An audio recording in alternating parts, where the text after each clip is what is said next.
By the end of October 1942, the city on the Volga still has not fallen.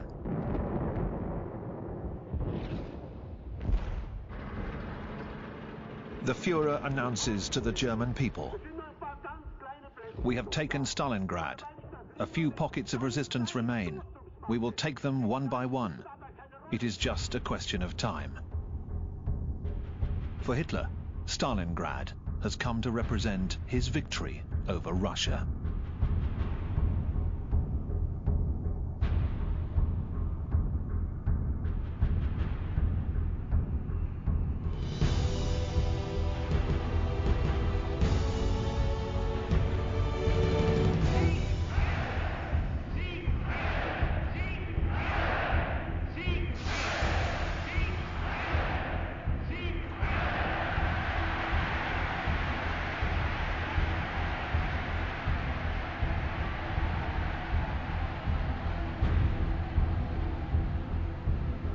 After 2 years of fighting in Russia, the Germans have threatened to vanquish the Eastern Giant.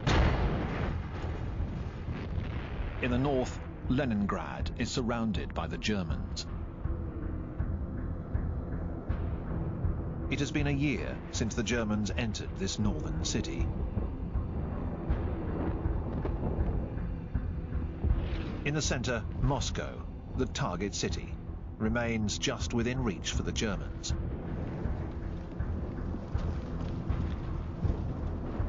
In the south, the drive towards the Baku oil fields has come to a halt in the Caucasus Mountains.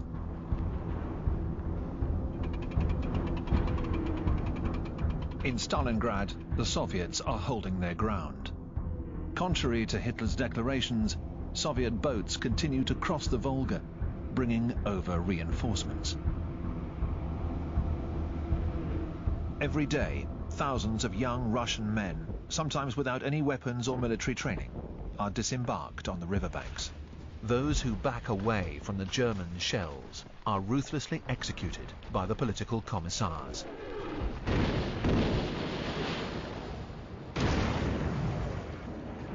On the 7th of November, the anniversary of the revolution, the beleaguered soldiers holding Stalingrad and the Soviet troops all along the front listen to their commander-in-chief, Stalin, make this astonishing declaration. "Tomorrow there will be celebrations in our streets." And indeed, General Zhukov, the man who saved Moscow, has a plan to keep those pockets of resistance fighting to the very end, in order to retain the German troops of General Paulus inside Stalingrad. On the other side of the Volga, Zhukov is secretly putting together an entire army. The country has been ravaged, 1/4 of its territory lost. But the entire Soviet Union is toiling away to provide this new army with huge amounts of equipment. Factories that were moved out and rebuilt behind the Ural Mountains are operating 24 hours a day. In this endeavor, lives will be sacrificed. It is the winter of 1942.